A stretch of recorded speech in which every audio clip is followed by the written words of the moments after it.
numbers you see on the Lebanon players, the numbers you see on our opponent today, J.P. McCaskey, these are not the numbers that they will have during the season. So I'm not going to be able to tell you much about who's doing what at any given time. I'll try to fill it in as best I can with guys that I do recognize. I mean, certainly everybody will recognize Isaiah Rodriguez because he's the quarterback wearing a yellow shirt, a 3-year starter, and he kind of stands out. But beyond that, it's not going to be an easy thing to do. So we'll do the best we can to fill you in. We've got lots of stuff to talk about, though. Kind of preview on the season, who's the upcoming teams and players we're going to face, a look at the change in the league schedule, because there's 4 sections now instead of 3, which has drastically changed Section 3 that the Cedars are in. Even the officials, you'll see I see 4 of them out there today. Normally in a high school varsity game you have 5, but the officials, many of them will have electronic whistles that are handheld. So it's a crazy world that we're entering. This scrimmage, if you're not familiar with the way scrimmages work, teams usually, they'll come out, and as they will today, McCaskey's going to go on offense here for 10 plays. And no matter how far up and down the field they go or how little they go, they get 10 plays. Then the Cedars will bring out 10. Then they'll do it again with a second group. Then they're going to go to more familiar game conditions. So that's the way we look at it as McCaskey runs its first play. A little sweep out here to the left. The Cedars have that pretty well covered as the gang tackling after a gain of looks like about 2 yards. So Cedars defense jumps out and shuts down McCaskey first time out. For the Cedars, there's some high expectations this year, I got to tell you, especially on the offensive side of the ball. It is a rare situation when you bring your entire interior line back. But from tackle to tackle, the Cedars have everybody back. And that is a huge advantage. And that isn't from a team that went 7-4 last year. And McCaskey this time, another sweep, except this to the right side, and they break it out for a big gainer.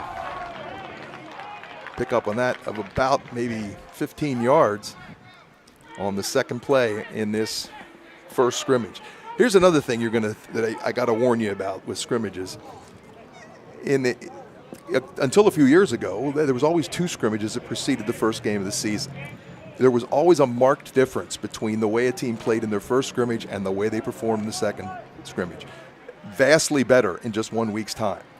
So what you're seeing here now is a first, and unfortunately, by today's standards, the only scrimmage. McCaskey, a little off-tackle situation there, and that is eaten up. I'd like to tell you who made that play because that was a beauty. And hit the McCaskey runner for a loss. But with this one scrimmage situation, teams do not get a real good chance to prepare. And this all had to do with creating a little bit more wiggle room for playoffs at the end of the season. But in this season, of all things, where there's been very limited summer opportunity and 2 weeks leading up to this, but the 1 week was basically heat acclimation. So these teams have not had a lot of work. So if you think you're going to see clean football here today, I'd be mighty surprised because it's kind of tough. They do not have the machine well oiled at this time, and it's going to take a lot of work. And something happened there as a flag goes sailing into the midst of everything. And that's another thing that you'll encounter. Probably aren't going to give signals. They might once we start game conditions, which will be after 2 sets of 10 and 10 by each team offensively. But for the most part, they just like to talk to the kids, let them know what they did, mistakes, and try to basically the officials are here just kind of to facilitate the situation. It's this is the coach's thing. What you really have on your hands here is pretty much a practice on steroids. It's a little bit more formal, but it's not near what they see on your typical Friday night. It's a lot more informal. McCaskey out of the shotgun, and it's right up the middle, and he breaks it for a gain of about 10 yards or so. So Nice play by the Red Tornado. And let's talk a little bit about McCaskey. They're under a relatively new coach and only his second season, Sam London. Last year they did not win a ball game. And they play in Section 1 of the Lancaster-Lebanon League. They're a 6A school, big school. And there was a time when they were on the Cedars and McCaskey were in the same section. But with all the changes that have come, the Cedars now in Section 3, McCaskey remains in Section 1. And as you can tell by an 0-10 record last year, they've struggled a bit. And to the right side for a short gain. And again, as if you're just joining us, we have a scrimmage here. We don't have the right numbers for the players, so we're not even going to make much of an attempt to try to identify anyone because we don't even have a roster with the wrong numbers on for McCaskey. So we'll just go through it the best you can, try to keep you informed on the things that are going on throughout the league as we try to prepare for the craziest season probably of the history of Pennsylvania high school football. McCaskey working mostly out of the shotgun, as most teams do these days. They do have one up back and a tailback. And there's a pass that's picked off by the Cedars down the left sideline. And he's got some room, and I think he's going to go. So the Cedars, the first score against any opposition, comes on an interception return of about 70 yards. And that's a good start for Lebanon, who is steady there on defense, I would say, but McCaskey was definitely moving the football. Usually it takes, and as I mentioned earlier, we talked about first scrimmages. The thing you see that takes the longest to develop is the offense, because timing, etc., takes a while to really get together. And if you're going to see, that's where you might see the sloppy play. So far from McCaskey, who hasn't done anything too crazy. That was their first pass, and that didn't turn out too well. But running the ball, they were moving the ball okay on the ground. But again, it may be on a Friday night, Coach Brian London would not, Sam London. Brian London's an official. Sam London would have stayed on the ground, but there's some experimenting going on here, and they're trying to find out where they're at and who's going to be able to do what. And so the way they do that is by trying things. McCaskey getting ready for their first game next week against E-Town. We're going to go down the whole Lebanon schedule here in a little bit after McCaskey's possession is over. There's a fumble. There's some of that sloppiness I was talking about, a little mishandling in the backfield. And McCaskey jumps on it for a loss. But the Red Tornado will open the season, as I said, against E-Town. Then they go. Then they have a home contest against our crosstown rival Cedar Crest. Hempfield comes later. Then Wilson. They play at Penn Manor at Manheim Township, and they're scheduled for the end of the season at Conestoga Valley. Now, most teams at this point have scheduled their games through October 30th. There could, however, be a game on November the 6th, a week later, depending upon who makes the playoffs and who doesn't, because teams that make the playoffs will be in the playoffs, and teams that aren't will have the option to add another game. The PIAA and District 3 have looked into that and decided to give teams that option.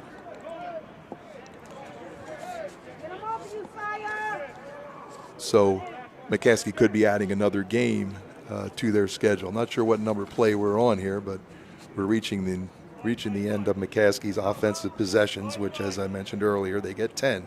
Then the Cedars will go on offense with 10 possessions, and they'll do that back and forth again one more time before they go to game conditions. So McCaskey basically this time not using the shotgun. They do have a slot to the right, and that guy goes in motion. And he gets the handoff and picks up 2 or 3 yards before he's brought down. And I think that might have been the final play for the McCaskey offense in this set. So with that in mind, let's take a look at that Cedar schedule that I was mentioning. Next week, the Cedars Open on the road, but not that far away, out in northern Lebanon. At this time, we will not be broadcasting away games. Hopefully, other schools will pick up on this type of thing and begin to and streamcast their games, and perhaps northern Lebanon will do that, but that remains to be seen. Week number 2, our first home game on the 25th against Lampeter Strasburg. This is one of the big changes that has come to pass with the change in sections. I believe that would be Alex Ruth on a little bubble play with the pass, and that's a combination that has been lethal. Alex is a returning Section 3 Receiver of the Year for the Cedars, and this gives you another idea why expectations are high here. And with Isaiah Rodriguez as a third-year quarterback, and who's thrown for over 4,000 yards at this point, expectations for the Cedar passing game are going to be high. Now, again, when you have 2 weapons like that, you're going to use it. But understand, we've had some coaching changes. The Cedars now are coached by Frank Eisenberg. And I say coaching changes, not a lot has changed other than that. But Jerry Janczek, who spent, a dozen years here in Lebanon, has moved on to Central York. Got quite a team waiting for him down there, by the way, several D1 prospects. And the Cedars take a turn around the right side, and a nice gain, but a flag. And I believe we had a hold there on the Cedars, so that would be coming back.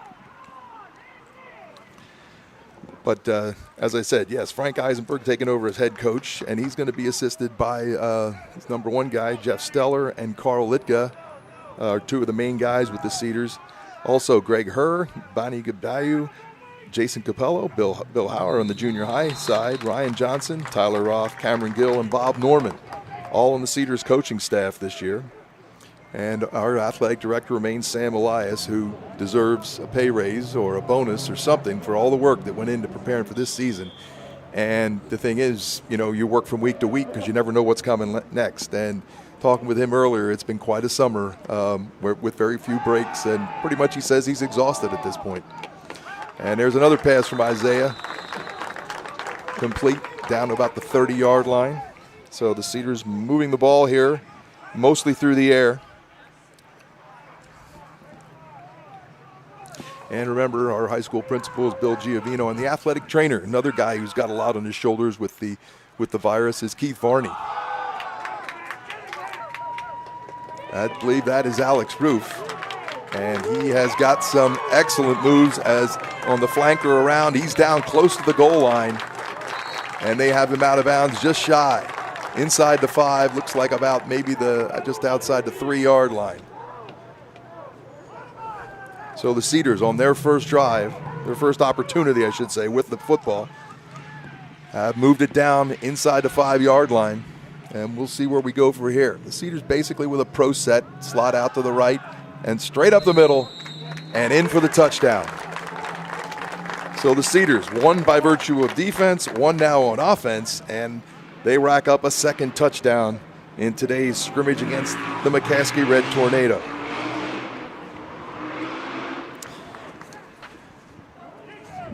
Just to give you an idea who's pushing that ball down the field. And I talked earlier, I mentioned about how we have a returning, our entire interior line returning.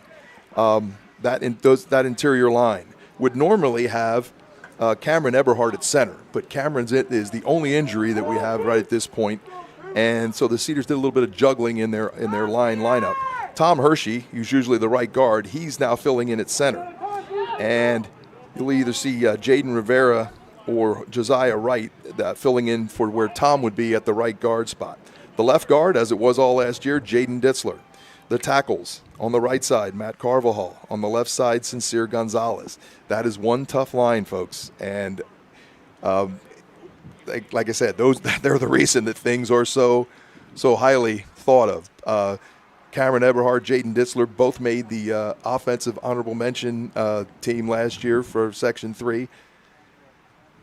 And so the expectations there and coming back with an experienced line, I mean, that's like a coach's dream. You give all the credit to the guys who are who score the touchdowns and make the plays, the obvious plays. But football is a game that you cannot be successful without a strong line. And the Cedars are blessed with that opportunity this year. And then hopefully we'll see them take advantage of it. Also on the field offensively for the Cedars, receivers, you'll see Skylar Sadison, who would be the closest thing we'd have to a tight end. They don't run tight end really much at all, but maybe if you're familiar with the term X-back, that guy that kind of sets up maybe in the backfield and blocks almost like a tight end. That would be Skylar's job. Also Marvin Ferrer, Michael Johnson, and, of course, Alex Roof, all at the receiver spots, as is Kate Harbaugh. And there's a completed pass for the Cedars.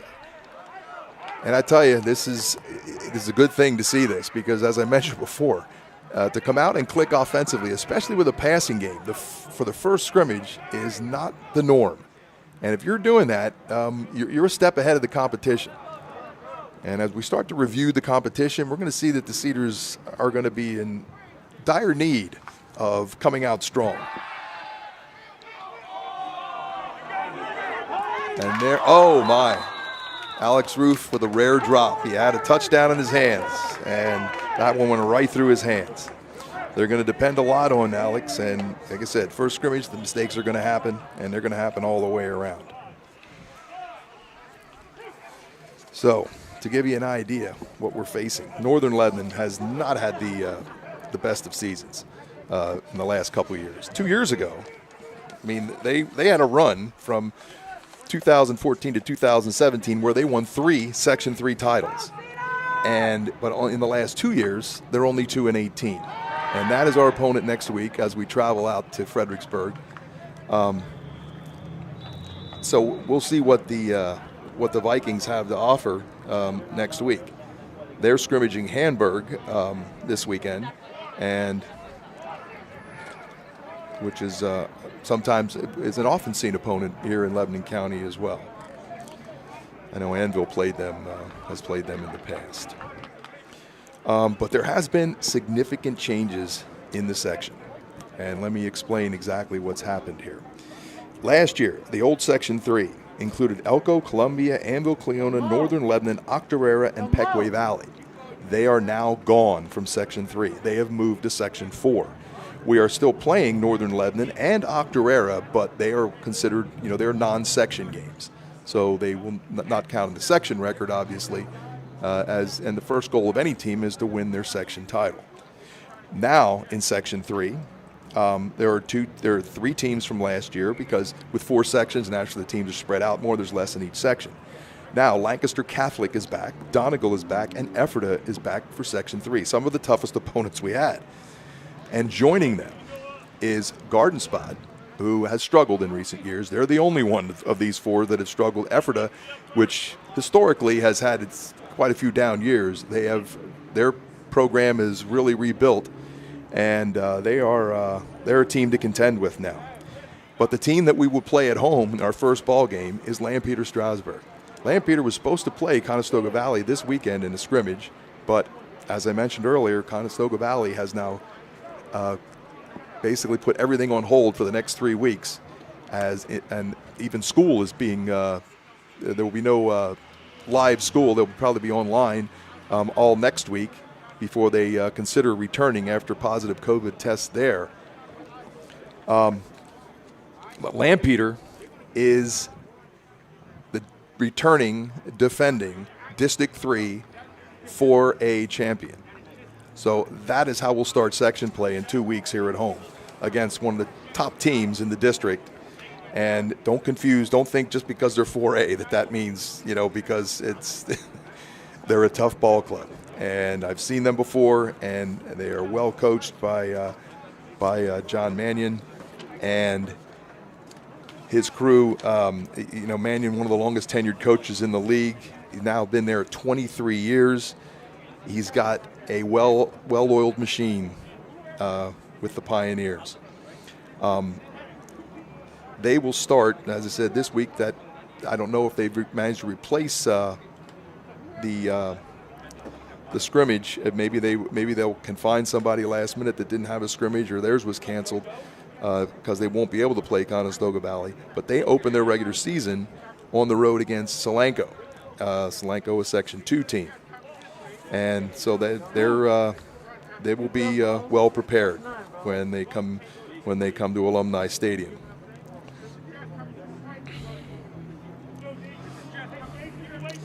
There's a lot to like down there. They bring a lot of guys back from last year's D3 title team.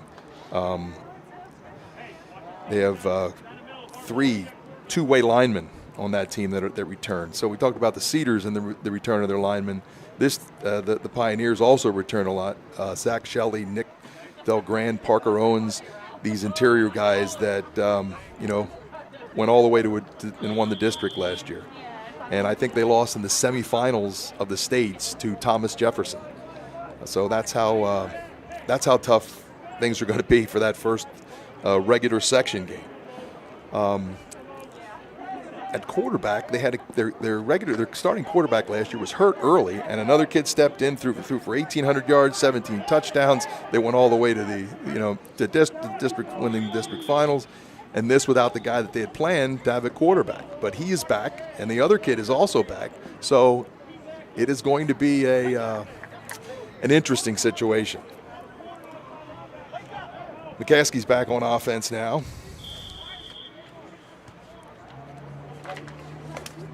And we'll see how they handle it after the Cedars were able to keep them out of the end zone and actually put one up on the Red Tornado themselves with an interception return for a touchdown.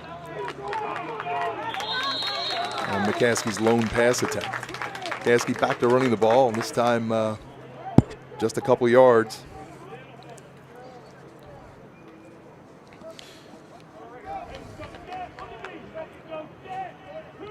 There's a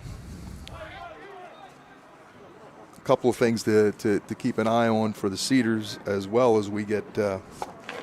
As I don't have much on the defense, a lot on the offense. As I said, they seem to pay attention to the guys that put the points on the board, but then and run and put the yards in the stat book.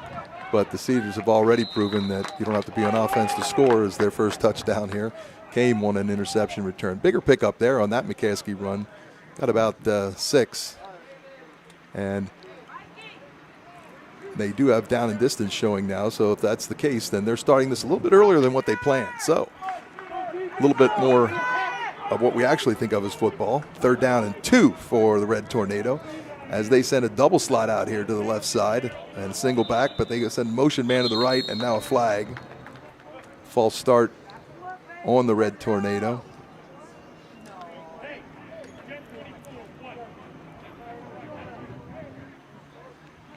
Now pushing back 5, and 3rd and 2 turns into 3rd and 7.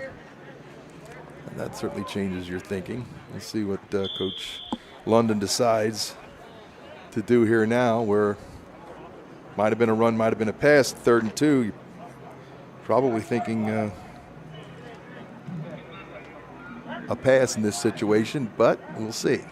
Again, slot and motion. Wides both ways, and the snap goes over the quarterback's head. And McCaskey jumps on it, but all the way back at the 6-yard line. So make it the 8. I guess they're going to put it at the 8, and that's going to be 4th down now, and about 27 yards to go. So they're in. See what they do here now. Again, first scrimmage. Another thing you don't see is kicking. A lot of times, and if they punt, usually that is what they call just a non-live punt, where they'll just. But McCaskey is going to instead go for this, and they come out here wide to the left, and a nice run. He turns it up at the 30. He's got enough for the first down and a lot more room to run. See if we can get him. Caden Harbaugh looks like he has him run down, but no, he escapes, and he's going to go for a touchdown. So imagine that. On your own 8-yard line, you've got 4th down and a long, long way to go. And they turn a 27 yards in need for a first down into a 92-yard touchdown run. And I did not see any flags. Or wait a minute, what do I see? I think maybe I do see a flag. And yes, a block in the back on the Red Tornado. So, unfortunately, for the Red Tornado, that's 90. Okay, I should say I thought it was a block in the back. Well, look, maybe it was a hold. Nonetheless, they're going to march back 10 yards from the 20, put it on the 10, and now McCaskey's pretty much back in the same predicament, a little 2 yards shorter, but third down and 25 yards to go.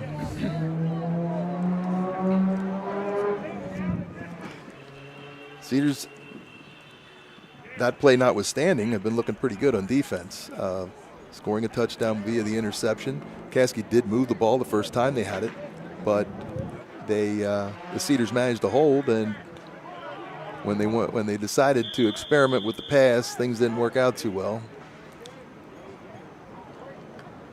And as you might expect, another part of early season issues, a delay of game on the Red Tornado. It's going to back them up 5 more yards. So now they're looking at 3rd or 4th down and 30.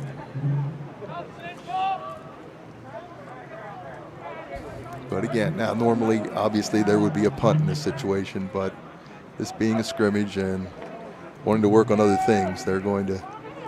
And this time, rolling to the right, the McCaskey quarterback fires one out to the right side. Gain on the play of about 10 yards, but with down and distance at 4th down and 25, 4th down and 30, I guess it was at that point. That's well short, and the Cedars will take over, and we'll see what they do here. Now, sometimes, usually in this in a regular down and distance situation, it's more like a live games situation. They'll take the ball where the series ended, and that is where it ended, on the 15, and that's where the Cedars are going to take the football. So they got an awful short field in front of them. Isaiah Rodriguez, a top quarterback in a league that has a lot of decent quarterbacks. As I mentioned earlier, he's thrown for over 4,000 yards and 36 touchdowns in his 2 years. And there's the handoff. And he takes the right side, turns it up, picks up maybe 3. The Cedars with a 2nd and 7. Isaiah, twice as many touchdowns, more than twice as many touchdowns as he's had interceptions. And now, last year he was second team, Section 3 at quarterback. He's the guy wearing the yellow shirt out there, number 10, which that is the one number that will stay the same. That's been Isaiah's number all the way along. As the handoff up the middle gains another 3 yards. Cedars are probably looking at about a 3rd down and 4. And having a short field doesn't put you in the end zone. In fact, having a short field gives you a little less room to work, especially with a team that has a tendency to throw the ball. So I believe we got Caden Harbaugh. It's wide here to the right. I'm guessing here. Again, we don't have accurate numbers. And I believe that's Alex Roof in the slot. And there the handoff comes to the right side. And after, looks like no gain or little gain on the play, the Cedars going to be looking at 4th down and about 4. And in keeping with our Cedars, Matt Garverhall does most of the place kicking duties, but his backup is the only young lady on the Cedar squad, senior Shanann Simmons. Shanann also plays basketball, I know that. So it's nice to see a young lady out here giving it a shot on the football field. And the Cedars going to have to hurry here as the play clock's winding down. The Cedars are shifting, and Coach Eisenberg calls a timeout. And 7:54 left here in this set of down and distance. Mentioned Alex Roof, Section 3 Receiver of the Year last year, on nearly 1,100 yards receiving, 9 touchdowns, 74 receptions. So we're going to see the Cedars throw the ball. Trust me. 8 starters back on offense, 9 on defense. last season gave up 217 points while scoring 294. A team that went 7-4, and in a surprise at the end of the year, a Eastern Conference playoff game. As Isaiah's pass into the end zone is knocked down, and the Red Tornado will take over on their own 10-yard line. Make it the 9, I guess. But last year we were kind of surprised at the end of the season, as this was the first anybody had known of this Eastern Conference playoff that the Cedars had just joined last year, made up of schools mainly in the eastern part of the state, but all the way south to north, all the way up into the coal regions, all the way up the Scranton area. And it matches up at the end of the season, the top two teams with the top records that did not make the PIAA playoffs or district playoffs. And that turned out to be the Cedars and Reading. And the Cedars, in a game they got to play right here at home,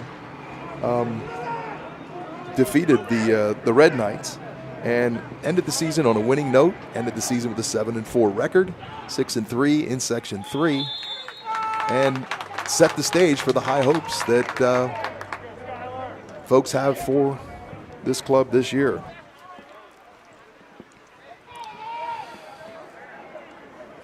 So with these section changes, we have this ever-changing landscape in the Lancaster-Lebanon League, because this setup for this, that with 4 sections, is going to be this year only. Section 3, while being trimmed from 10 teams to 6 teams, but that has nothing to do with this COVID situation. That is a league adjustment that has been planned as going from this 3 sections to 4. But next year, there's going to be a major change. And what the setup is going to be, no one really is 100% sure of yet. But there's going to be 5 sections. And the Lancaster-Lebanon League is going to become along with the Mid-Penn, probably the biggest leagues in the state, as the teams from Berks County will join the Lancaster-Lebanon League for football only, that is. And they will be mixed in. We know that Wilson is a Berks County school and has been in the league for many, many years. And through those years, there were other Berks County teams. Governor Mifflin for a long time, Reading for a long time. Even if you go way back, Muhlenberg was in the Lancaster-Lebanon League at one point.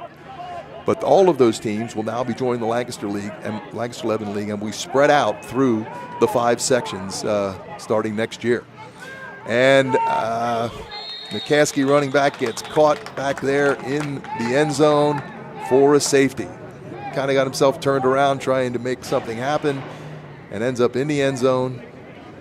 They call it a safety, and that's the first 2 official points of the scrimmage under the down and distance format. As I said, we started off, and this is, normally what you see in a scrimmage is one team takes the ball for 10 plays, another team takes the ball for 10 plays. And regardless of the results of how well they move the ball or if they score. But when they go to down and distance, is what you normally see in a live football game, where you've got 4 downs to make 10 yards. Then they kind of becomes a little bit more official. And since these teams have to play next week, they've got to try to do a lot of things. I'm kind of surprised that I did not see a punt attempt by McCaskey. If it were a first scrimmage out of 2, that would be one thing. But, pretty good chance you're going to have to punt the ball next week, and wouldn't hurt to have to be ready under somewhat hostile conditions, even though they would probably do it as a not live situation. So there's Isaiah Rodriguez back to pass, and he downfield, and it is in and out of the arms of the Cedar and picked off by the Red Tornado. So McCaskey gets the ball right back after the safety. And you notice there with the safety, they did not do what you normally do. Normally that would be a kickoff from their own 20-yard line. But using modified rules for the scrimmage, the Cedars just took the ball on the 20, and a long pass by Isaiah, but it turns into a McCaskey interception, and the Red Tornado gets the football.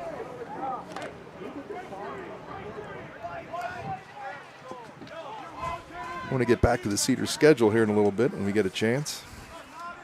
I already mentioned Northern Lebanon next week in the first real game of the season. That's on the road at Fredericksburg, followed by Lampeter-Strasburg here at home.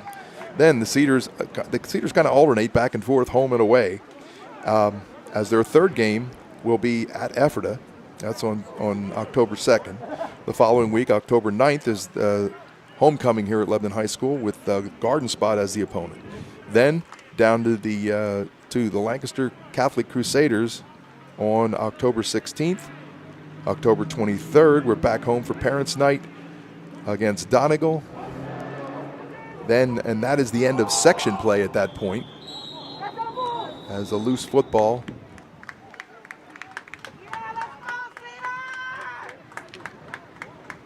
And they're going to leave that in the possession of McCaskey, but it's going to create a third down at about 12. So October 23rd against Donegal, as I said, last section game. That one's here at home. And then they go on the road to Octorara, and that's going to be a long trip because that's a good hour and 15 minutes away, well down, not far from the Delaware line, in fact. But that's on October 30th. And then things are going to depend upon who makes the playoffs. If the Cedars or Cedar Crest make the playoffs, then there will not be a game. But if neither make the playoffs, the district playoffs, then Cedar Crest and the Cedars will tangle on November the 6th here at Lebanon Alumni Stadium. So that's what we have to look forward to in this modified schedule for this season. And the Cedars have 3 home games for sure, and possibly a 4th if the Cedar Bowl is played. If the Cedar Bowl isn't played, it'd be the first time since the series began in 1972, I believe.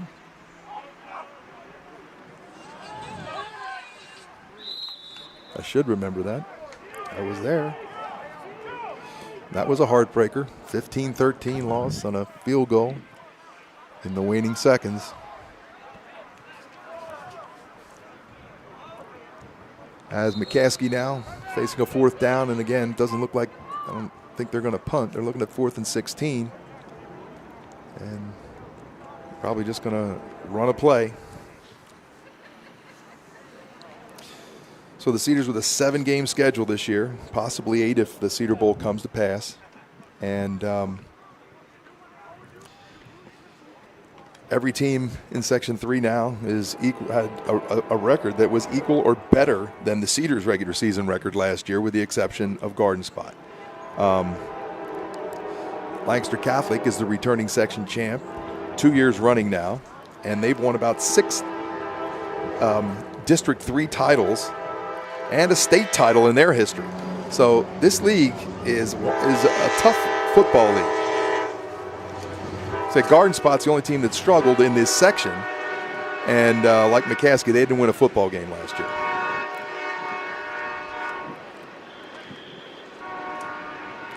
So a lot of changes in the Lancaster Lebanon League, and I guess maybe you can use a term that's all the rage. You can say that you might say that the LL football is mutating.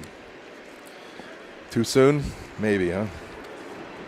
So McCaskey, 4th down, 16, and to give off the left side. Turns it up. He's got some room. See where they mark it. Out of bounds, well short. They got him out of bounds at the 35. He needed to get to the 40. So the Cedars will take over on the McCaskey 35-yard line. And another reasonably short field. Let's see if the Cedars can do something with it this time. Some of the players we're going to run into this year, some that have been recognized, and a lot of this information, by the way, and this is going to be a shameless plug here for Lancaster Online. A lot of this information was gained through them. Jeff Reinhardt is a main guy down there with high school football, but also John Walk, Mike Gross, excellent sports department. In Lancaster Online. It keeps you well informed on what's going on in the Lancaster Lebanon League. And here's an interesting note. For only $1 a month, you can subscribe to their sports section. So that was an unsolicited plug for them, but I feel kind of obligated because that's where I got most of my information. So for $1 a month, you can subscribe to the sports section only at Lancaster Online. And stay in touch with what is really going on at any given moment in Lancaster Lebanon League football. And there's a screen pass by all, pretty clear, as the entire McCaskey defensive line broke through. Cedars letting them through, of course, running the screen pass, and you hate to see a McCaskey player down. So some of these guys we're going to see possibly this year. If we run into Crest at the end, Chris Dons, he's a returning quarterback for the Falcons, and one of their other top players, a running back, Aiden Richards, the running back linebacker. He's the guy that will be taking the place of Tyler Cruz, who graduated, who lost to graduation, but he was another big running back for the Falcons. But Richards was hurt most of last year, so it's really hard to say what he's capable of. But he has some pretty good pedigree coming in from performances prior to last season. Now, also next week, Kalani Adams, Northern Lebanon's defensive end, he's probably their top guard. They were hit hard by graduation, and after having a rough season, and so it's they do have an experienced core group in the line, which will help the Vikings, and we'll find out about how good that line is next week. And there's Isaiah on the pass, Alex Roof, and a leaping touchdown grab for Alex as he bounces back from that one he let slip through his hands earlier. This a much tougher pass to catch, and Alex goes up, pulls it in, and you can see why he was the Section 3 Receiver of the Year last year.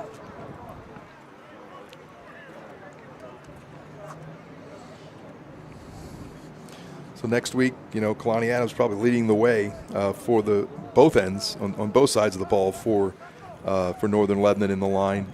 He was second team Section 3 last year at defensive end. A couple guys we won't see that we did last year, and maybe it's kind of a good thing. Braden Bohannon from Elko. Elko now moving down to Section 4. And Bohannon was Mr. Everything for the Raiders last season. If you remember, that was quite a football game here at Lebanon Alumni Stadium as the Cedars won it in the final seconds. But we won't see Elko this season. That would include Luke Williams, running back and linebacker, a 3-year starter for the Raiders. Also, another guy, Alex Long, up at Anvil Cleona. We won't get to see him as the son of former Lebanon Catholic star, one of the top rushers in the history of Lebanon County, Tommy Long, who happens to be the athletic director at Anvil Cleona. And this is his second son to come through the program. His oldest son moving on to college, playing baseball at Mount St. Mary's. And like I said, his dad still the leading rusher in Lebanon County history, 5,600 yards during the 1990s. Another thing, there's quite a few excellent D1 level kickers in the Lancaster Lebanon League. You may be familiar with the one local guy right up 422, Mac Plummer, who last year he had the longest field goal in the history of the Lancaster Lebanon League, a 54-yard field goal. And the league is just has a number of guys that this year that including a guy from McCaskey as well. Now, we haven't seen him get any opportunity. He is also a soccer player. His name's Sam Hershey. But I got some news about McCaskey's soccer program, which is temporarily on hold. Their response to a positive COVID test within the soccer program. So Sam Hershey will get the opportunity perhaps to put a little bit more emphasis on football with the soccer program being on hold.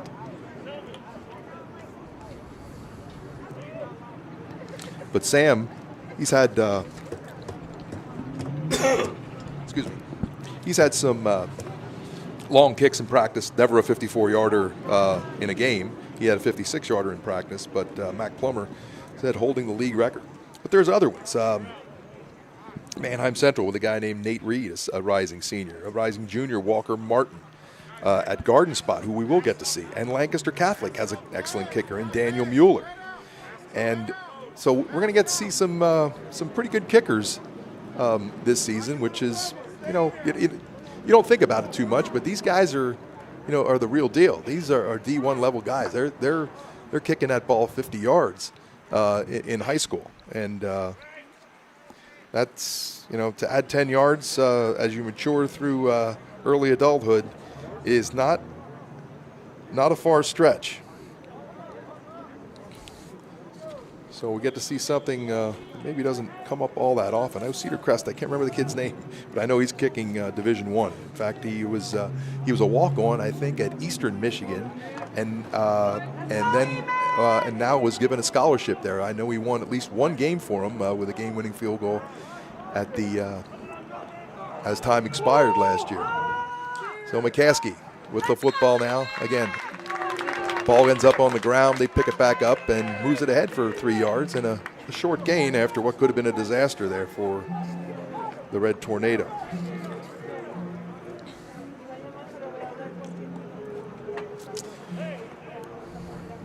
So that first home game, 2 weeks from today, against the Pioneers of Lampeter Strasburg will be a serious test for the Cedars. It's a game you wish probably that didn't come up until a little bit later in the schedule, but you don't get to make the schedule. It's kind of handed to you, and you got to live with it. And here's McCaskey to throw, and somebody went the wrong way, I'd imagine. As the pass comes to the sideline, no one made that cut to the sideline, and it falls incomplete. Third down, and 6 or 7. After Lampeter, week 3, we face the Ephrata Mountaineers. And that game will be down in Ephrata. Ephrata coached by Chris Miller, formerly of Northern Lebanon. And excuse me, he's in his 5th season with the Mountaineers. And he's seen some rough times down there, but last season, the last couple years, things have really picked up. Last year they won 6 ball games. And that's the first they had won, the most they had won since they went 7-3 in 2003. So it's been a long time coming for the Mountaineers, but naturally we got to be hitting them when they're hitting their peak. 18 players, 18 key returners coming back from that team, that 6-win team, almost as many as the Cedars have. Cedars, from what we said earlier, have about 17. And so this is a good ball club that the Cedars will be facing in week number 3.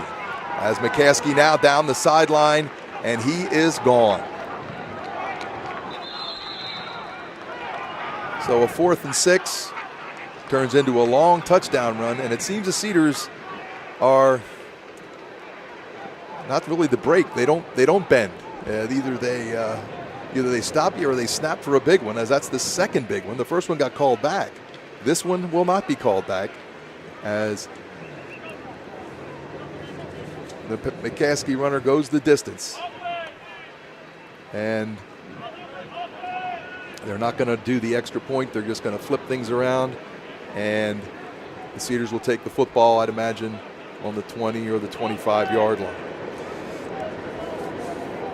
So Chris Miller, the coach of the Mountaineers, an old Lebanon County guy. That's where he started his coaching and teaching career.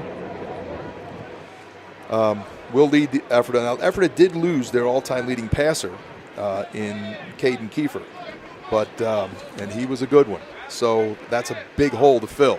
So that is one area where the Cedars will have an advantage, because they've got a 3-year starter returning for his 3rd year.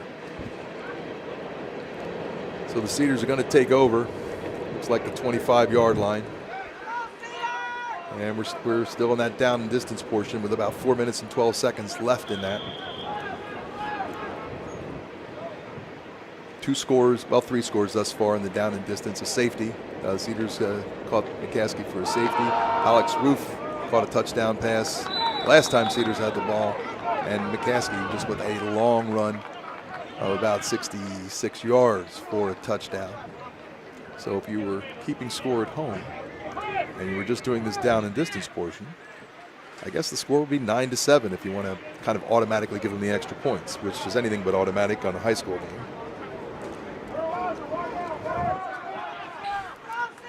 In a moment, we'll talk about the Garden Spot Spartans, the Cedars' opponent for their second home game, October 9th. Isaiah to throw, was behind a guy, behind his receiver, gets a hand on it but can't hold on. And we'll go 3rd down and 6. Matt Zamperini, coach at Garden Spot, his 12th season there at Garden Spot. However, he went 10 and then gave it up, and then came back as he's now in his 2nd year for his 2nd stint as coach at for the Spartans. And there's a pass on the left side again. This is a scrimmage. The numbers do not match up with anything that's on the roster, so you can't really tell who's who out there, even with a program, because the program would only confuse you if you had one. But that was enough for a Cedar first down. They'll take it. First down and 10 on their own 40. You can see if they can put another drive together like the last one. 3:10 left here in this down and distance portion of this scrimmage. Cedars got slots right and left. Straight up the middle was the handoff. Picked up a couple. Maybe we can call that 3 and make it 2nd down and 7. So Matt Zamperini, Garden Spot, comes back, and it's been tough times. The last 2 seasons not going well. They've lost. They have a losing streak now of 24 games in a row, and we'll see if they can get off the schneid. But it's going to be tough for them because, as I've already mentioned, it is a loaded Section 3 that they'll be playing in. They have outside of Section 3. It doesn't look much better for them. They're scrimmaging Columbia this weekend, but they start off with Cocalico. And if you know anything about Cocalico, you know how strong they've been in recent years. After going through the section play with Effort at Donegal, the Cedars, Lampeter, Strasburg, and Lancaster Catholic, they get Peckway Valley at the end of the year, so there may be some light at the end of the tunnel. If neither team qualifies for the playoffs, they will play E-Town on November the 6th to finish the season. So the Cedars now staring at a 2nd and 7. They huddled that time. Slot goes to the right. We've got a wide out here on the left side. One up back and another guy right next to Isaiah. Isaiah rolls right. Looking, and he's going to take off. He's got a first down. And this is another scrimmage tactic. When a quarterback is in harm's way, that whistle will go even if he's not down. So they're going to mark that. Let's see. No, they're not even going to give him the first down. Doesn't appear. Let's see what they do. Sideline official seems to be a little preoccupied with the coach. And now he's got a spot a yard short of the first down. So 3rd down and 1.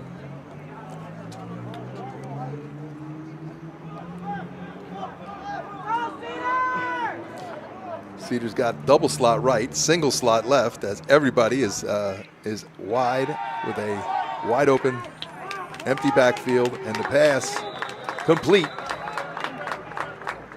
for about 7 yards and a first down for the Cedars at the McCaskey 45-yard line.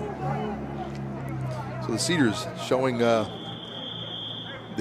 lingering effects of Jerry Janchuk with a double slot to the top and a single slot to the bottom of the screen, and Isaiah in the backfield all by himself, and they turn it into a 7-yard gain for a first down. Isaiah again to throw. And this time I think that's Caden Harbaugh, but this one slips out of his hands. Good defense by the McCaskey cornerback or safety, whichever, I don't know where he came from, to tell you the truth. And the Cedars are looking at 2nd and 10. And now go no huddle again, which is their usual way of doing things. I believe that was a cornerback on that play. Again, double slots, but Isaiah's got some company, fakes the handoff. Caden Harbaugh makes the catch, cuts it up to the inside. It's going to be short of a first down by a couple yards. And the Cedars looking at a 3rd down and 2.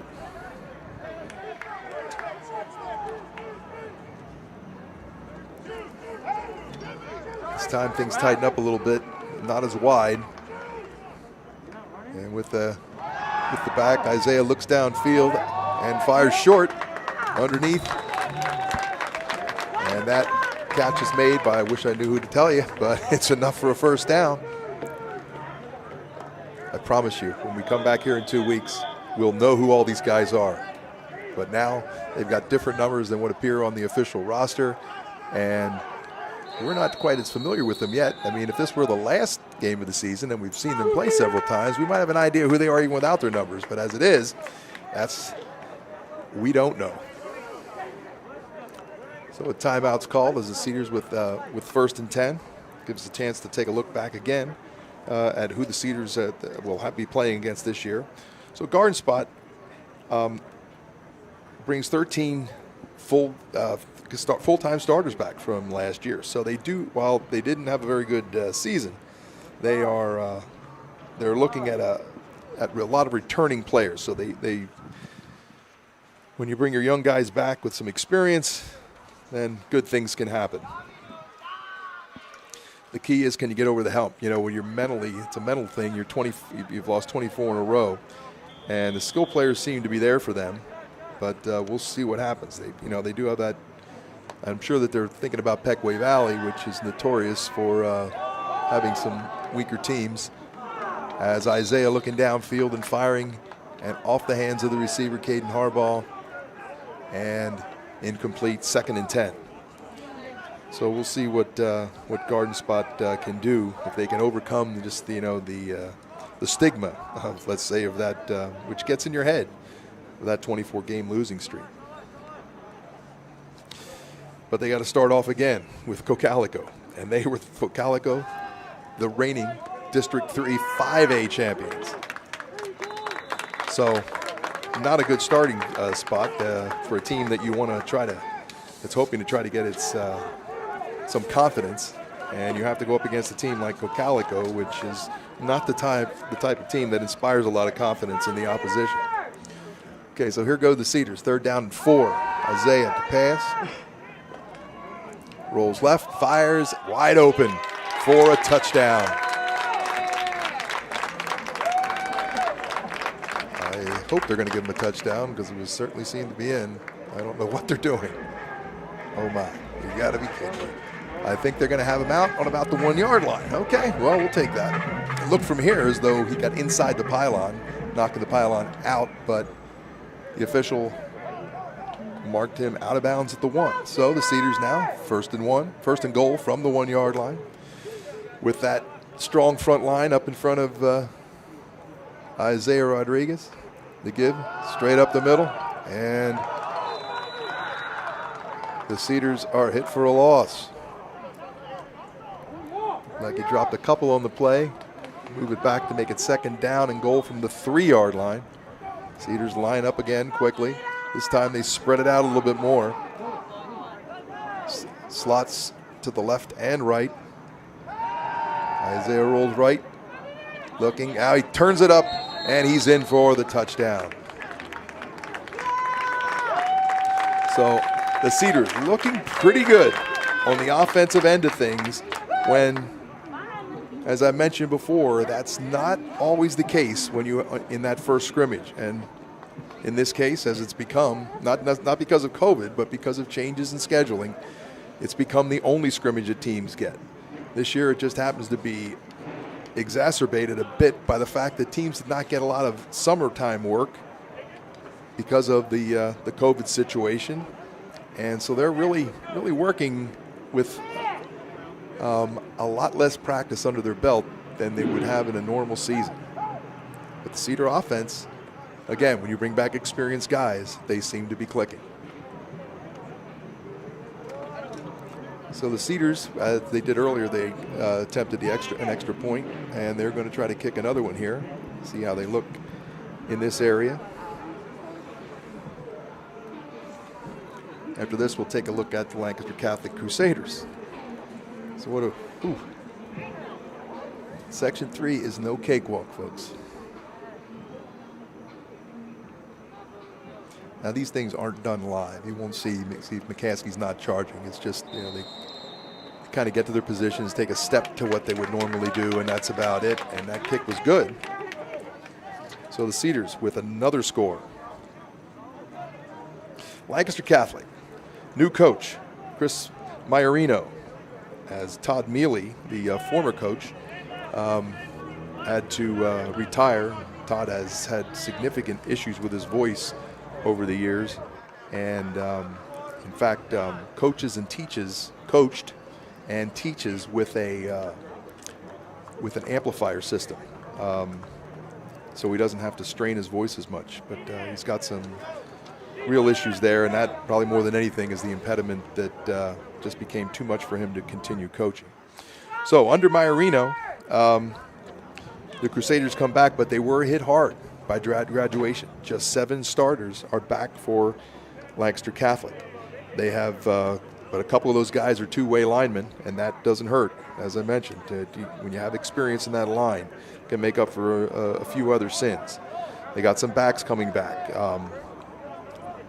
Nevin Roman, 3 touchdowns last year, 227 yards. Tony Cruz, 3 touchdowns. So they've got some guys. As you know, Lancaster Catholic has a tendency to, instead of rebuild, they kind of reload, and we'll see what they produce after that 8-1 season last year. Again, section champs for the second year in a row. They lost to Middletown in the semifinals of Class 3A. So we've got teams. The teams we're running into, folks, you know, have gone deep into districts. And it's the Cedars, you know, despite the fact that we're a 6A school, you're facing some tough ball clubs. And tough football is tough football. You know, it doesn't matter who they are. They can go to any size school and be a tough player. As the McCaskey with a pass here to the near side of the field. Catch is made, run out of bounds. Pick up of about 7. So they're looking at 2nd down and 3. Quarterback spot's going to be the key for Lancaster Catholic, as they've got a converted wideout that will be stepping in to the quarterback spot. And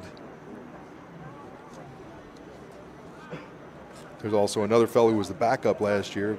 Mason McClare is the converted wideout. Will Cranford will be the backup, was a backup from last year, and they're replacing Gavin Sullivan.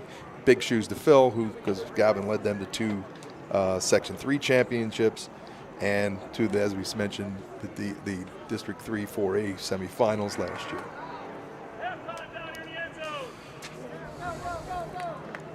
So that will be on the road. And then October 23rd, we will come back home against Donegal. Coach Chad Reisberg of the Indians, and they were 6-3 last year in Section 3, 6-4 overall. The teams they play outside the section include a couple of familiar foes from Lebanon County, Anvil, Cleona, and Elko. They're scrimmaging Pequea Valley this week. And there's one of the trains that helps distinguish our stadium here on North 8th Street or 7th Street or somewhere in between, but on the campus here of Lebanon Middle School. And what you see, by the way, if you take a look here, you see that the teams in each end zone. That is what will be seen as it stands now at halftime of the football games during these COVID days. Teams will not be going to their locker room. Officials will not be going to the locker room.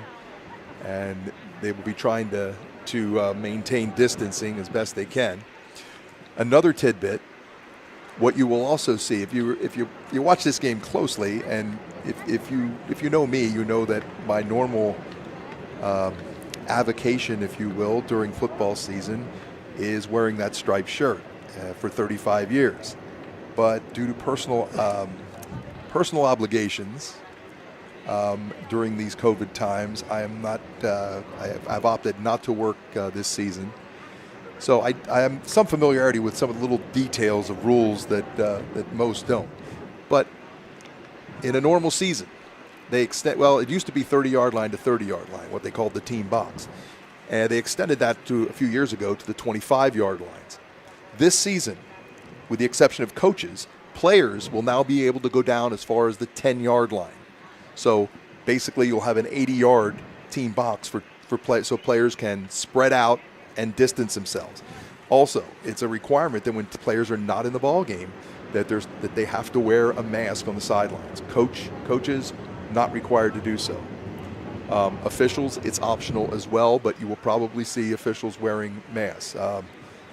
I think there's an expectation there, but I don't know that they made that mandatory, if I'm not mistaken. Another thing I mentioned earlier is a handheld whistle. I don't know how that's going to work. I can't even imagine it, but they're electronic handheld whistles, and there's some concern that those things might be activated. Can't say blow the whistle if they're pressing a button, that those things might be activated at the wrong time. So we'll see how it all works out and how long this is all going to last, because it's only going to last as long as the virus lets us, and we will see how much of this season. Hopefully we get it all in. Hopefully all things start to work out, and we can follow the rules and do what we have to do to keep ourselves from spreading this dangerous disease. So let's get back to football. Donegal. The Indians, they haven't changed their name. They bring back a nice contingent of returning players. They run that wing T probably since the beginning of time, and they have some veterans back there, including their quarterback, who doesn't throw all that often, but did throw 100 times last year, completed 62 of them for over 900 yards and 12 touchdowns. So it's something they seem to use close to the goal line quite a bit. They bring back a couple running backs. Garrett Blake, who ran for nearly 700. Mason Ober went for 450. 8 touchdowns, 7 touchdowns respectively for those two. The bulk of their line returns. So again, here we are facing, as I said, a tough opponent in Section 3, 6-3, a lot of returning veterans, and going to be a tough one to contend with. They did not make the playoffs. They fell just short. They haven't been in the postseason now in 6 years, but we'll see what happens for them this year. It is going to be an interesting time here. It's going to be one of the more interesting sections in the Lancaster-Lebanon League. Now, Donegal did lose a 1,000-yard rusher. It shows you how much they run the ball, because those other two guys combined for well over 1,100 yards, and this Joe Fox that has lost to graduation ran for 1,000. So they have the ball. Donegal puts the ball on the ground quite a bit. They don't pass that often, although 100 times that's 10 a game roughly, and he seemed to have some success with it. When the team doesn't expect it as often, you maybe can have a better chance to sneak a few in there. So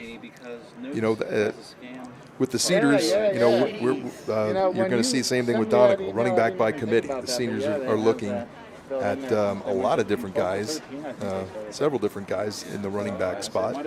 Matt Brown, Rafael Quinones, Pedro de Arce, all these guys are going to share touches in the backfield, and that's the same thing you'll see at Donegal, who is a much more run-heavy team than the Cedars plan to be. Now, down the line, who knows? I mean, Coach Eisenberg, I don't know if there's a coach anywhere that's not going to run the ball more than what Coach Janchik did, because they threw the ball quite a bit. Although I do remember a game here many, many years ago where Lebanon Catholic had a quarterback throw 60 times in one game. And I don't know if we ever reached that number, but we threw the ball quite a bit. It was Janchik his reputation is probably part of the reason that he's at Central York, where they have a potential D1 quarterback and two D1 receivers down there. So he's the kind of guy, I guess, that will fit well with the group that Central York will be putting on the field this season. So Donegal, another tough opponent. And then that's the end of our section play. Again, Donegal, Lancaster Catholic, Garden spot. Lampeter, Strasburg. Those are the Section 3 teams that we will be facing this year, along with effort. Wireless HDMI transmitter that I could, 3 of those games at home, 2 on the road. And we will finish off, perhaps. We'll finish off. We'll call it the regular season against Octorara. That's a road game. They're not in our section this year. But the Braves are making some significant changes in their offensive and defensive sets. Changing to more of a 4-3 look defensively instead of a 4-2. Going from a wing T to an offense, wing T similar to what Donegal has historically run. And they will be using a more multiple look type of offense. So a lot of changes coming there for Octorara. And they should have their act together a lot more by the time we run into them down at the end of the season. They have 12 returners. And they have great hopes this season of making some noise in Lancaster-Lebanon Section 4, the inaugural Section 4.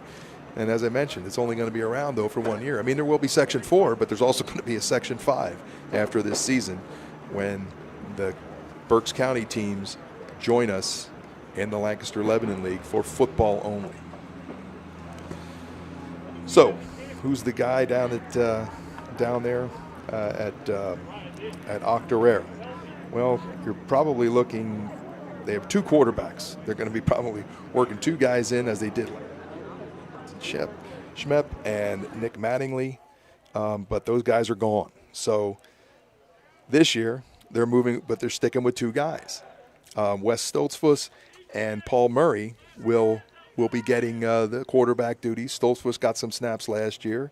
Murray didn't, but I'm sure that Stoltz was probably their number 1 quarterback, but Murray will get the opportunity as well because they're used to running 2 quarterbacks.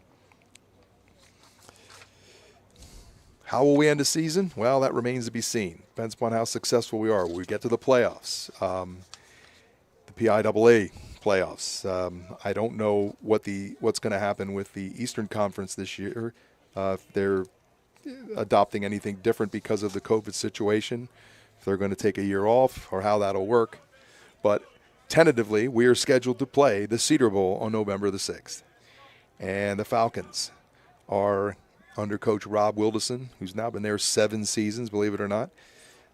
Started off 5-0 last year, but ran into some harder times and tougher competition down the stretch. Ended up with a 7-4 record, but they qualified for district playoffs. Kind of took a shellacking 36-6 at the hands of Central Dauphin, but it showed some potential there on the part of the Falcons. They bring back 10 full-time starters, including, as we mentioned earlier, Chris Dan's a quarterback. Kid they're really looking forward to is Aiden Richards, who's expected to make a lot of noise at linebacker and running back. He's a starter this will be his 4th year as a starter. He started as a freshman. He was injured quite a bit last year, so it was hard to really put a finger on how well he would have done. But it would have been tough for him to get too many touches on offense with Tyler Cruz, who is now graduated, running for over 1,300 yards for the Falcons. Dans will be throwing to the likes of Dalton Reinhardt and Nate Brightbill. And other returners include Zach Clayman, who was a linebacker as well. A defensive tackle. Well as Dylan Stiver, Kyle Flowers. They're 3 vets in the secondary, Tyrese Stewart, Christian Morales, and Braden Kaler. But Richards is the guy that'll lead the way. So the Falcons will be looking to try to continue with what they did last year and just hopefully maybe continue to work on that after starting 5-0 to see if they can avoid falling into tough times. So McCaskey taking the ball again, and we're sticking with down and distance at this point. So they've made some changes, and that's not unusual from what they had planned to do at the start of the scrimmage. because they look at things and think, hey, well, let's do this, and let's keep doing that. That seems to be going all right.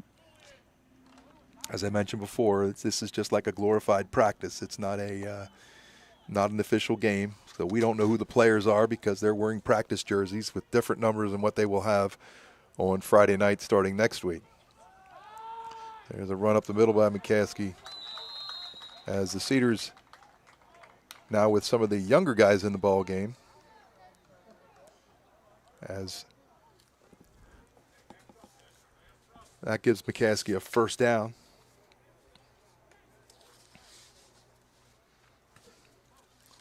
Cedars have looked good here today. I tell you, it's they for the scrimmage of the first time out against any competition. This is a reasonable performance. You can't ask for a lot more than what the Cedars have shown today.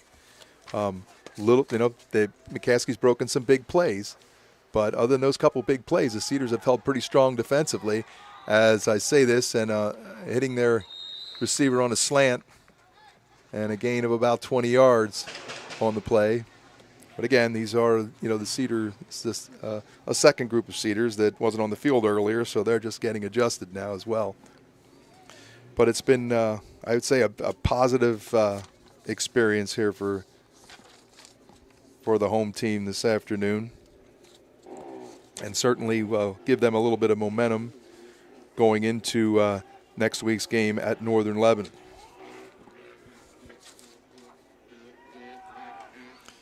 And now to throw, and he just takes that and dunks it into the ground.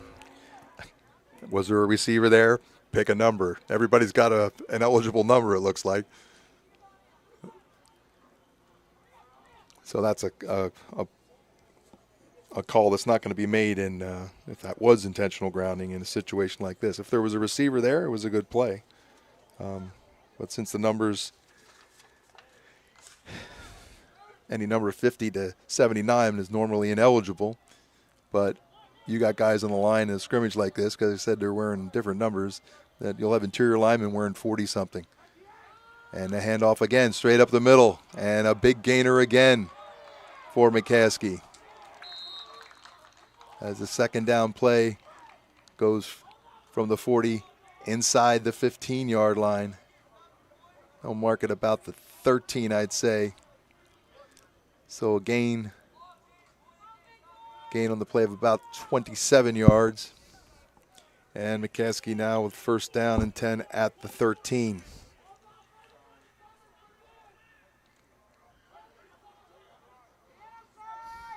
They receive two receivers wide, man in motion. He gets the handoff left side and in for a touchdown, but there is a marker on the play. And it's a hold against McCaskey. So this will come back.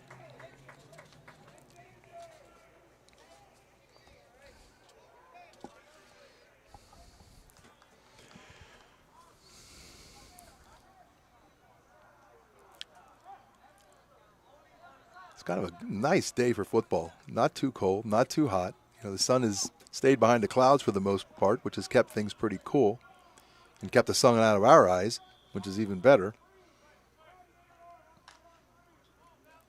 It's just unfortunate that things being as they are,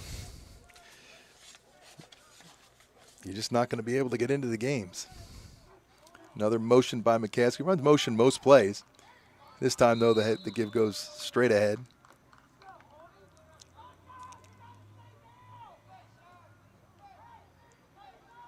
And he picked up about 8 on the play, I guess. So we're at second down now and about 13 for the Red Tornado. Again, Cedars with their second group on at this stage. And that's theoretically who McCaskey has on the field. If you take a look, if you notice on the sidelines, the kid's doing a really good job, both sidelines, of social distancing. And this is one of the things that we just, and it kind of goes against nature, against your human nature, especially when it comes to sports, where you're used to being, close to guys, talking, congratulating each other. But in these days, things are different. As a McCaskey quarterback there is called for intentional grounding. That's going to result in a penalty from the spot of where the ball was thrown and a loss of down.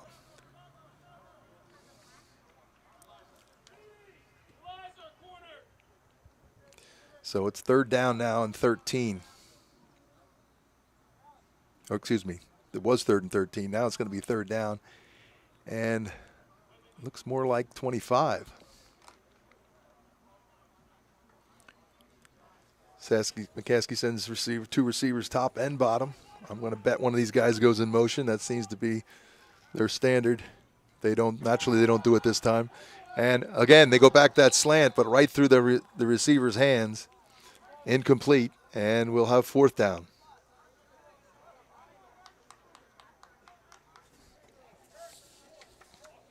I want to thank you for joining today's streamcast, the first time we've ever attempted this here at Lebanon High School.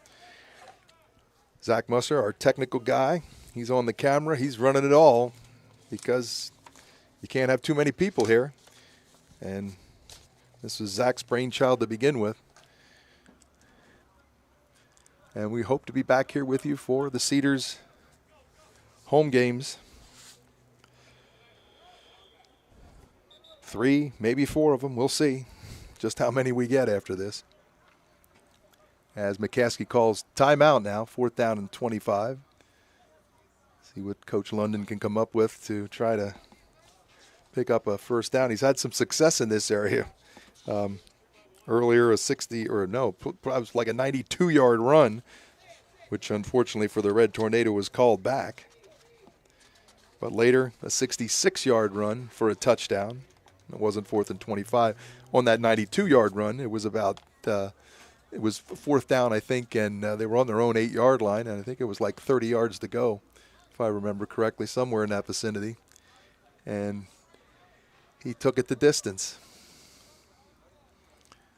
So let's see if the Cedars can hold them this time. There's 2 slot backs up to the right, up to the top of the screen, and 1 wide out down here at the bottom. And looking to throw to the left. He's got a guy wide open, and he is inside. He's in for a touchdown. So they did it again. McCaskey finds a way. And that's kind of good news for a team that has struggled recently. So they were 0-10 last year and have not had a lot of success in recent years, period. So they have a reason to be somewhat optimistic as their offense is clicking a little bit.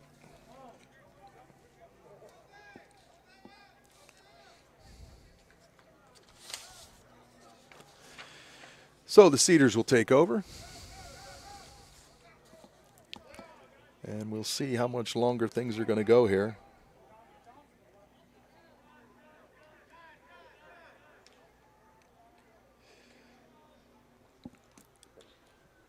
As the sun begins to blast through the clouds.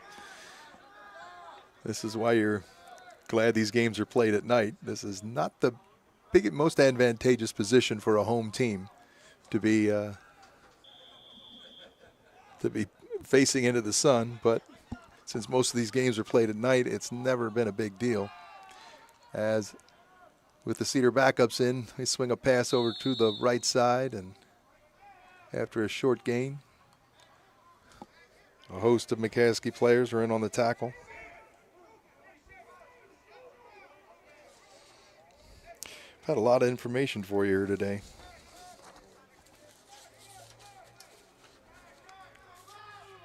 I don't know if I did mention earlier that the McCaskey's soccer program has been put on hold due to a COVID test positive. So the other sports are continuing. Unlike Conestoga Valley, which announced today that they've closed in-person school for the next week and have stopped their athletic programs now until September 30th due to a positive COVID test. So you just got to stay clear of this stuff if we want to keep having football, even if it is, in a limited fashion as far as fans are concerned.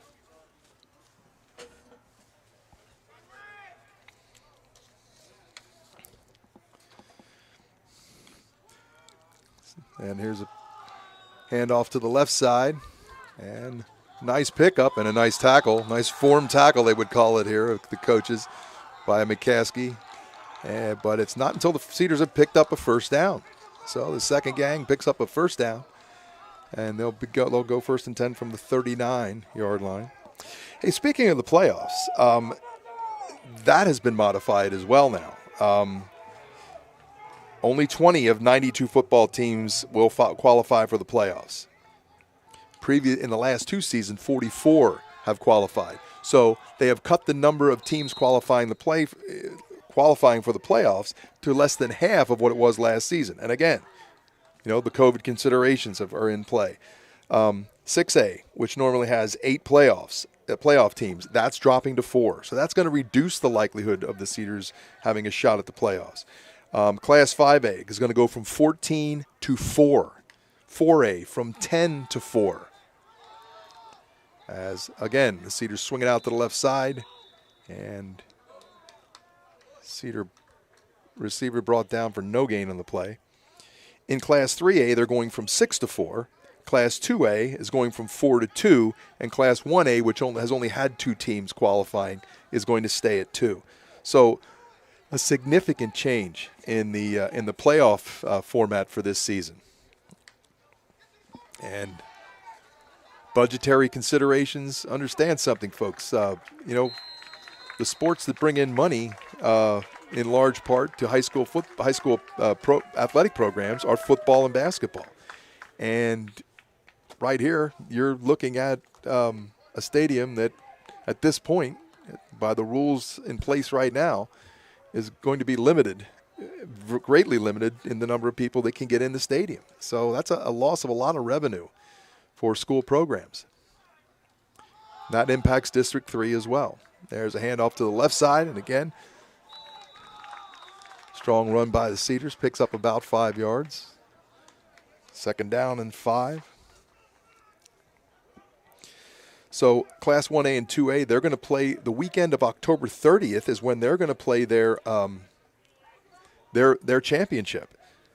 Then 3A and 6A will play on November the 6th, and 4A and 5A is going to play November 13th. So there's going to be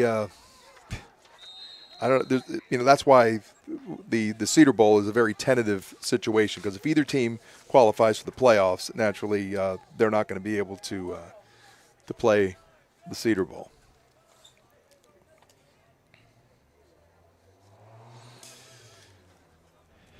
Another thing, again, that possibly could pop up is a change in our opponents. If a team tests positive, let's say if the Cedars opponent for a scheduled week would test positive, and they have to quarantine, aren't allowed to play, Cedars might be looking around to see if there's somebody else that can fill their schedules. It's going to be a crazy year, no question about it. I mean, what else do you expect from 2020? It is what it is. Oh, I hate that stadium, don't you? There I went. It's starting to get ingrained, and that's not good. But things are the way they are now, that we just have to deal with this and just get through it and make the best of it, because at least these kids are getting some opportunity to get out here and play. I mean, at one point, that didn't look good. And again, to pass this time, and complete for a gain on the play of about 5 yards. Back, make it 4. Not back quite to where they had advanced prior.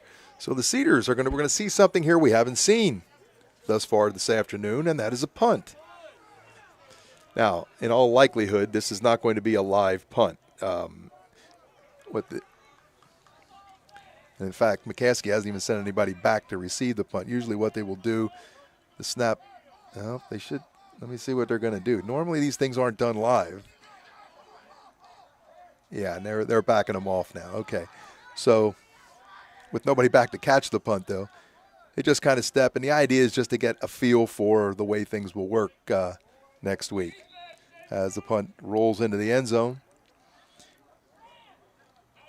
And the Cedar will go on defense. by our down and distance clock. We've got 1:16 left here in this scrimmage. We thank you for putting up with this today. This isn't easy. I can't tell you who most of these guys are. It's hard to describe some of the stuff that's going on when you don't have names to go along with things. But it's a dry run to see how well this can go.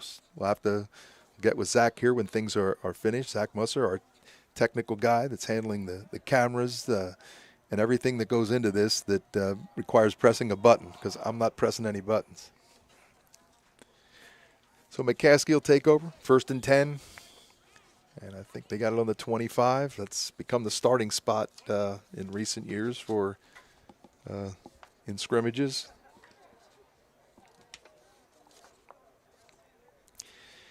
And again, these are mainly backups that are in the ball game for both teams. So if things are gonna be a little sloppy, don't be surprised here. And McCaskey's gonna throw, and a nice pass and catch. Good move to the inside, and then the Cedars swarm to bring the McCaskey receiver down, and he's not getting up too quickly. He's reaching for his leg. And so they're going to take a short break here, as that was enough for a first down.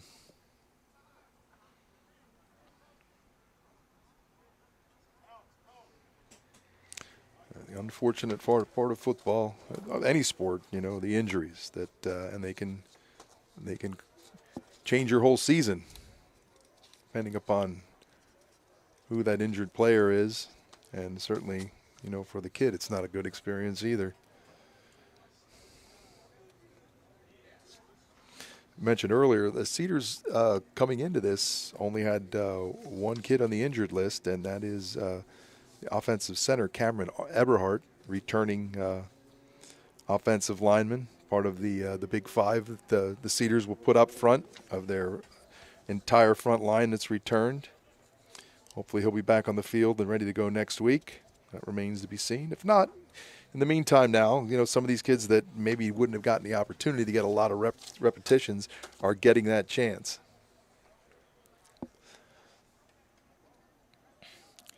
And this looks like possibly an ankle injury to the McCaskey player. So again, next week, the Cedars on the road at Northern Lebanon. And again, it's hard to know, what's going on at different schools and how they're handling things. Everybody's kind of adjusting on the fly to all of this.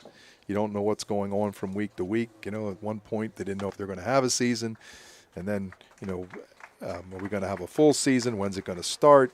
Things were delayed. And here we are. This would normally be week 3 as far as games are concerned, or week 2, I guess. But here we are in a scrimmage on September 11th. And it's just the times and the things we're dealing with. So next week, hopefully, maybe Northern Lebanon will have a streaming of the game. If they do, keep your eyes open. Try to publicize that stuff. Probably Facebook is the best place to look for that information. That's where a lot of where the information went out for this for our little broadcast today. Which again, this is a dry run, so we just wanted to see how it would work. Scrimmage was a good opportunity, but scrimmage presents a lot of issues from a broadcast situation where you don't encounter during a normal game. That is, and most notably, that's identifying the players. And there's a nice run by McCaskey as he picked up about 11 yards and has enough for a first down. So they have it on the 48 with time running down here in this scrimmage. Is this the end? We will find out here momentarily because they kind of do things on the fly, like I said, during a scrimmage. And there's a handoff up the middle, and the Cedars say, no, not this time, as they hit the McCaskey runner for a loss on the play.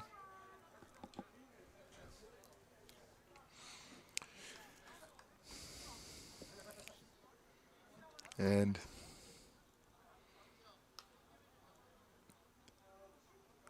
And that might be it, as I see the officials and the coaches touching elbows. And I think that will be it. So, here you saw it.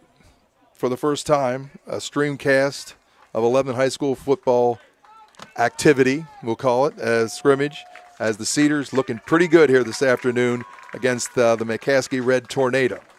We will be back on the air in 2 weeks as the Cedars, in their second regular season game, take on the defending District 3 4A champion Lampeter-Stroudsburg Pioneers.